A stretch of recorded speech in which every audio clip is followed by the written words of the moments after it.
Hey guys, welcome back to my YouTube channel. So guys, ಕಡ್ಡಾಯ ಕನ್ನಡ ಪರೀಕ್ಷೆ KE ಏನು conduct ಮಾಡ್ತಾ ಇದೆ 28/12/2025ಕ್ಕೆ ಕಡ್ಡಾಯ ಕನ್ನಡ ಪರೀಕ್ಷೆಯನ್ನ ಯಾರು ಬರಿಬೇಕು, ಅದೇ ರೀತಿ ಯಾವ ಅಭ್ಯರ್ಥಿಗಳಿಗೆ ಕಡ್ಡಾಯ ಕನ್ನಡ ಪರೀಕ್ಷೆಯಿಂದ ವಿನಾಯಿತಿ ಸಿಗಲಿದೆ ಅನ್ನೋದ್ರ ಬಗ್ಗೆ ತುಂಬಾ ಅಭ್ಯರ್ಥಿಗಳು ಇನ್ನೂ ಕೂಡ ಗೊಂದಲದಲ್ಲಿದ್ದಾರೆ. ಸೊ ತುಂಬಾ ಜನ ಕಮೆಂಟ್ ಅಲ್ಲಿ ಕೇಳ್ತಾ ಇದ್ದಾರೆ, ಸೊ ನಾವು ಕಡ್ಡಾಯ ಕನ್ನಡ ಪರೀಕ್ಷೆ ಬರಿಬೇಕಾ, ನಾನು ಕನ್ನಡ ಮೀಡಿಯಂ ಓದಿದ್ದೀನಿ, ನಾನು ಫಸ್ಟ್ ಲ್ಯಾಂಗ್ವೇಜ್ ಕನ್ನಡ ಓದಿದ್ದೀನಿ, SSLC ಅಲ್ಲಿ ಸೆಕೆಂಡ್ ಲ್ಯಾಂಗ್ವೇಜ್ ಕನ್ನಡ ಓದಿದ್ದೀನಿ, ನಾನು KPSC ಅಲ್ಲಿ ಕನ್ನಡ ಪಾಸ್ ಮಾಡಿದ್ದೀನಿ, KE ನಲ್ಲಿ ಕನ್ನಡ ಪಾಸ್ ಮಾಡಿದ್ದೀನಿ, ಮತ್ತೆ ಕನ್ನಡ ಎಕ್ಸಾಮ್ ಬರಿಬೇಕಾ? ಸೊ ನೋಡಿ ಗೈಸ್, ನನ್ನ ಪ್ರೀವಿಯಸ್ ವಿಡಿಯೋದಲ್ಲೂ ಕೂಡ ನಾನು ಇದ್ರ ಬಗ್ಗೆ ಕ್ಲಿಯರ್ ಆಗಿ ನಿಮಗೆ ತಿಳಿಸಿದ್ದೆ. So as per the notification ಏನ್ ಬಿಟ್ಟಿದ್ದಾರೆ, KE ಅಫಿಷಿಯಲ್ ನೋಟಿಫಿಕೇಶನ್ ಏನ್ ಬಿಟ್ಟಿದ್ದಾರೆ ಅದ್ರ ಪ್ರಕಾರನೇ ನಿಮಗೆ ನಾನು ಇದ್ರ ಬಗ್ಗೆ ಡೀಟೇಲ್ಸ್ ಕೂಡ ಕೊಟ್ಟಿದ್ದೆ, ಇದ್ರ ಬಗ್ಗೆ ಒಂದು ಇನ್ಫಾರ್ಮೇಶನ್ ಕೂಡ ಕೊಟ್ಟಿದ್ದೆ, ಯಾರು ಬರಿಬೇಕು, ಯಾರಿಗೆ ಕಡ್ಡಾಯ ಕನ್ನಡ ಪರೀಕ್ಷೆಯಿಂದ ವಿನಾಯಿತಿ ಇದೆ ಅಂತ ಬಿಟ್ಟು.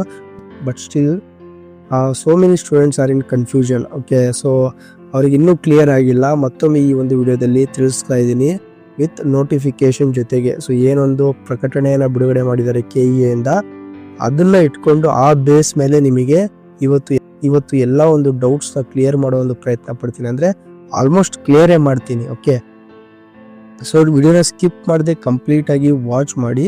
ಸೊ ಮತ್ತೆ ನೀವು ಕನ್ಫ್ಯೂಷನ್ ಮಾಡ್ಕೋಬೇಡಿ ಯಾರು ಬರಿಬೇಕು ಯಾರಿಗಿಲ್ಲ ಅಂತ ಹೇಳ್ಬಿಟ್ಟು.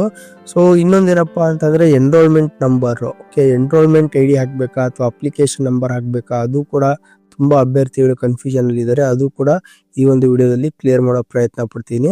ಬಿಫೋರ್ ದಟ್ ಯಾರೆಲ್ಲ ಇನ್ನು ಚಾನಲ್ನ ಸಬ್ಸ್ಕ್ರೈಬ್ ಮಾಡಿಲ್ಲ, ದಯವಿಟ್ಟು ಚಾನಲ್ನ ಸಬ್ಸ್ಕ್ರೈಬ್ ಮಾಡ್ಕೊಳ್ಳಿ, ಲೈಕ್ ಮಾಡಿ, ಶೇರ್ ಮಾಡಿ, ಹಾಗೆ ಬೆಲ್ಲೈಕನ್ ಕೂಡ ಪ್ರೆಸ್ ಮಾಡ್ಕೊಳ್ಳಿ. ಸೊ ಇದರಿಂದ ಲೇಟೆಸ್ಟ್ ಅಪ್ಡೇಟ್ಸ್ಗಳು ಏನೇ ಇದ್ರು ಅದು ನಿಮಗೆ ಬೇಗ ರೀಚ್ ಆಗುತ್ತೆ, ಎಸ್ಪೆಷಲಿ KE ರಿಲೇಟೆಡ್. ಹಾಗೆ ನಮ್ಮ ಅಫಿಷಿಯಲ್ ಟೆಲಿಗ್ರಾಮ್ ಚಾನಲ್ ಕೂಡ ಇದೆ, ಅದು ಕೂಡ ನೀವು ಜಾಯಿನ್ ಆಗ್ಬೋದು. ಲಿಂಕ್ ಅನ್ನ ಡಿಸ್ಕ್ರಿಪ್ಷನ್ ಅಲ್ಲಿ ಕೊಟ್ಟಿದ್ದೀನಿ, ಅದರಲ್ಲೂ ಕೂಡ ಲೇಟೆಸ್ಟ್ ಅಪ್ಡೇಟ್ಸ್ಗಳು ಬರ್ತಾ ಇರ್ತವೆ. ಸೊ ಲಿಂಕ್ ಅನ್ನ ಕ್ಲಿಕ್ ಮಾಡುವ ಮೂಲಕ ಡೈರೆಕ್ಟ್ ಆಗಿ ನೀವು ಜಾಯಿನ್ ಆಗ್ಬೋದು. ಸೊ ಹಾಗಾದ್ರೆ ಬನ್ನಿ ಫ್ರೆಂಡ್ಸ್, ವಿಡಿಯೋನ ಸ್ಟಾರ್ಟ್ ಮಾಡೋಣ. ಸಾರಿ ಫ್ರೆಂಡ್ಸ್, ಮೊದಲದಾಗಿ ನಾನು ನಿಮಗೆ ಕಡ್ಡಾಯ ಕನ್ನಡ ಪರೀಕ್ಷೆ ಯಾರು ಬರಿಬೇಕು, ಯಾರಿಗೆ ವಿನಾಯಿತಿ ಸಿಕ್ಕಿದೆ ಅನ್ನೋದ್ರ ಬಗ್ಗೆ ಒಂದು ಕ್ಲಿಯರೆನ್ಸ್ ಕೊಡ್ತೀನಿ. ಓಕೆ, ಯಾರು ಬರಿಬೇಕಂತ ಹೇಳ್ಬಿಟ್ಟು. ಸೊ ಆಲ್ರೆಡಿ 17ಕ್ಕೆ ಒಂದು ಒಂದು ಪ್ರಕಟಣೆಯನ್ನು ಹೊರಡಿಸಿದ್ದಾರೆ ಕರ್ನಾಟಕ ಪರೀಕ್ಷಾ ಪ್ರಾಧಿಕಾರದಿಂದ. ಏನು ಕರ್ನಾಟಕ ಪರೀಕ್ಷಾ ಪ್ರಾಧಿಕಾರದಿಂದ ಅಧಿಸೂಚಿಸಲಾದ ರಾಜ್ಯದ ವಿವಿಧ ಸಂಸ್ಥೆ, ಇಲಾಖೆ, ನಿಗಮ ಮಂಡಳಿಗಳ ಎಲ್ಲಾ ಹುದ್ದೆಗಳಿಗೆ ಕನ್ನಡ ಭಾಷಾ ಪರೀಕ್ಷೆ ನಡೆಸುವ ಸಂಬಂಧ ಪರೀಕ್ಷಾ ವೇಳಾಪಟ್ಟಿ. ಇದು ಬಂದ್ಬಿಟ್ಟು ಹೈದರಾಬಾದ್ ಕರ್ನಾಟಕ, ಅದೇ ರೀತಿ ನಾನ್ ಹೈದರಾಬಾದ್ ಕರ್ನಾಟಕ, RPC ಕಲ್ಯಾಣ ಕರ್ನಾಟಕ ಎರಡೂ ವಿಭಾಗದ ಅಭ್ಯರ್ಥಿಗಳಿಗೆ ಇದು ಅನ್ವಯ ಆಗುತ್ತೆ.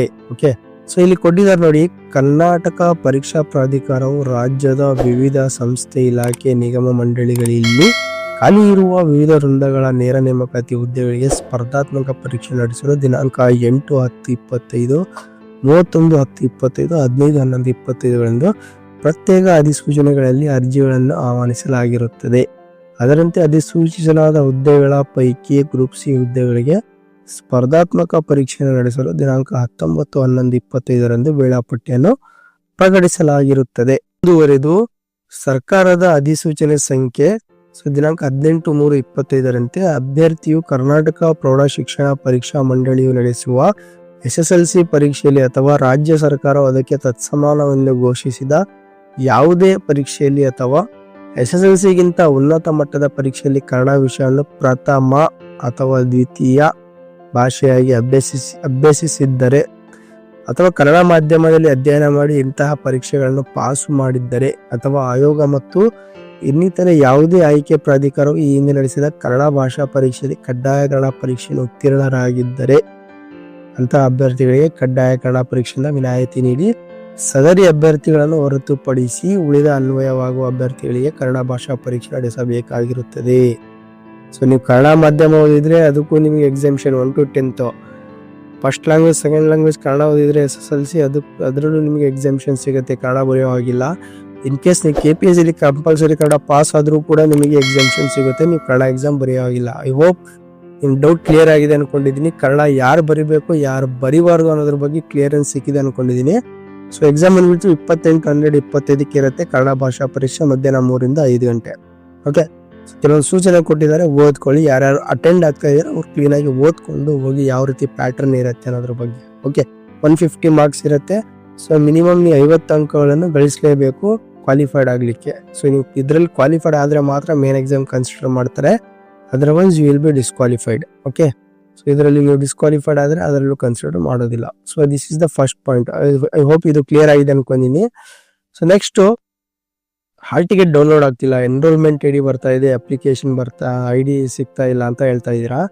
ಸೊ ನೋಡಿ guys, enrolment I D, application I D ಅದು ಆಸ್ ಪರ್ ದಿ ಏನು ಇನ್ಫಾರ್ಮೇಶನ್ನು ಅದು ಡಿಫ್ರೆಂಟ್ ಆಗಿರುತ್ತೆ.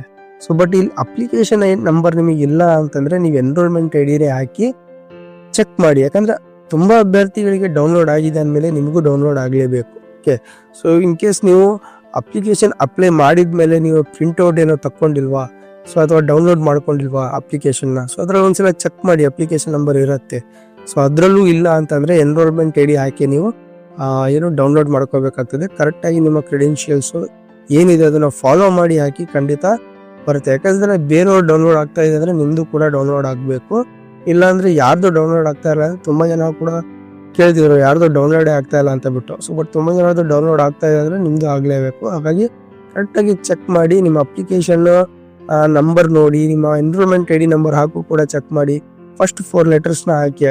ಓಕೆ, ನಿಮ್ಮ ಹೆಸರಿನ ಮೊದಲ 4 ಅಕ್ಷರಗಳನ್ನು ಎಂಟ್ರಿ ಮಾಡಿ. ಓಕೆ, ಸೊ ಇಲ್ಲಿ ಕೊಟ್ಟಿದ್ದಾರೆ ನೋಡಿ, enter the first 4 letter of the candidate as entered in application accurately. Application ಅಲ್ಲಿ ಏನ್ ಹಾಕಿದ್ರೆ ಅದನ್ನೇ ಎಂಟರ್ ಮಾಡ್ಬಿಟ್ಟು ಕ್ಯಾಪ್ಚರ್ ಕೂಡ ಕರೆಕ್ಟಾಗಿ ಎಂಟರ್ ಮಾಡಿ ಸಬ್ಮಿಟ್ ಕೊಟ್ಟರೆ ಡೌನ್ಲೋಡ್ ಆಗುತ್ತೆ.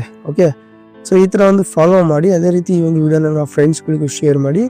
ಹಾಗೆ ಈ ಒಂದು ವಿಡಿಯೋ ನಿಮಗೆ ಇನ್ಫಾರ್ಮೇಟಿವ್ ಅನಿಸಿದ್ರೆ ದಯವಿಟ್ಟು ಚಾನಲ್ ಲೈಕ್ ಮಾಡಿ, ಶೇರ್ ಮಾಡಿ, ಹಾಗೆ ಸಬ್ಸ್ಕ್ರೈಬ್ ಮಾಡೋದನ್ನ ಮಾತ್ರ ಮರಿಬೇಡಿ. Thank you.